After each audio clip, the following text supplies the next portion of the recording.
Light house ఇది. ఇక్కడ light house ఉండేది. ఈ లైట్ హౌస్ ఎందుకు పడిపోయిందంటే కాకినాడ సీపోర్ట్స్ వాళ్ళు డ్రెడ్జింగ్ చేశారు బాగా.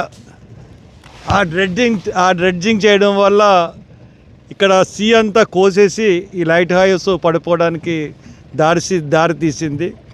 అప్పుడే కాకినాడ సీపోర్ట్స్కి 9 కోట్లు ఫైన్ వేశారు. వాళ్ళు కట్టలేదని చెప్పి మళ్ళీ 18 కోట్లు వేశారు కాకినాడ సీపోర్ట్స్కి. అంటే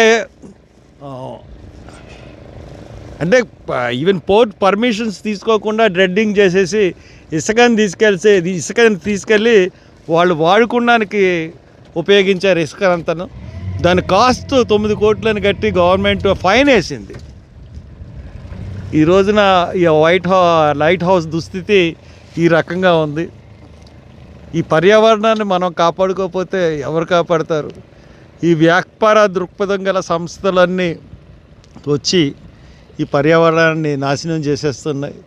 ఎంత అందంగా ఉండేదంటే హోప్ ఐలాండ్కి లైట్ హౌస్ ఎంతో బ్యూటిఫుల్గా ఉండేది. ఈ రోజున ఇలా కింద పడిపోయి దురావాసలో మనకు కనపడుతుంది. చాలా బాధ కలిగించే విషయం నాకు. Thank you.